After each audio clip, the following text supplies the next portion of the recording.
Hello. Today I have a story about taking chances. When I was 15, I went to Costa Rica by myself. I was a convincing 15-year-old. I was responsible. I had a plan. I was going to go to Costa Rica, fly into San Jose, and the next day go to this place called La Tortuga Feliz for a turtle rescue. But that's not the story.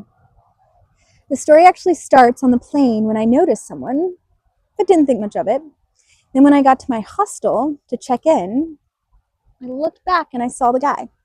Naturally, started talking, and he was a nice college guy from Ohio who was about to do a week-long surf trip with all his buddies. He was the first one there. I was alone, so we went and had a beer.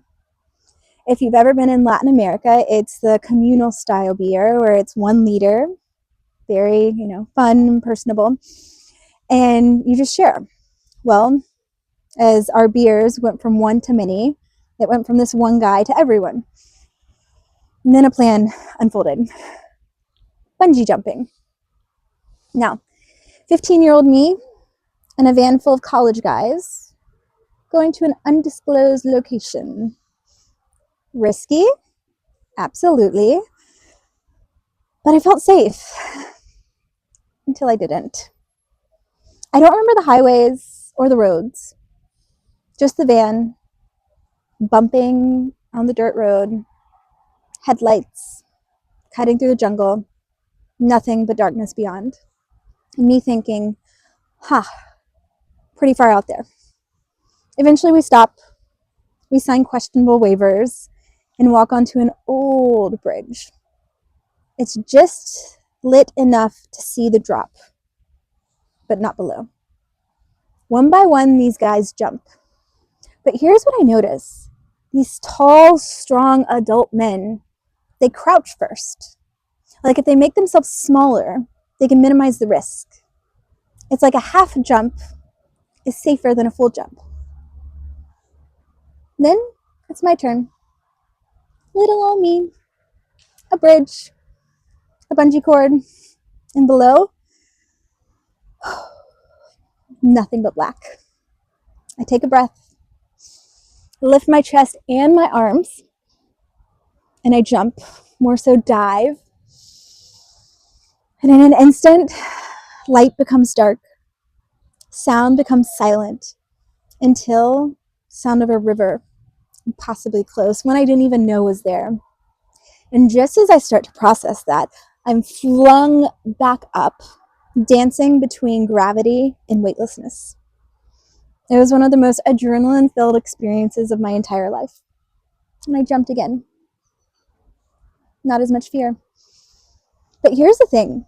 Moving past fear and self-doubt doesn't always look like standing on a questionable bridge in the middle of the jungle in Costa Rica.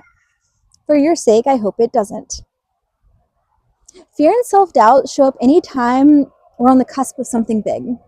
A career shift, a bold move, a new identity, a leap into the unknown. And how often do we hesitate? We wait to feel ready. We may even crouch or pull back, thinking we can make the risk smaller. But that's not how transformation works. Transformation happens in the leap. We all have these moments standing on the edge of something bigger than we've known. Heart pounding, hesitation creeping in, the mind giving us every reason to back away. But what if the moment that you do step forward is the moment that everything shifts? What if waiting to feel ready is what is actually keeping you stuck? I've seen it in my own life. I've hesitated before taking big risks, before investing in myself, before stepping fully into my work. But just like that jump, once I committed, the momentum carried me. Everything started falling into place. The bridge will always feel high. The fear is always going to be there. But the version of you on the other side, they're waiting. And the only way to meet them is to jump.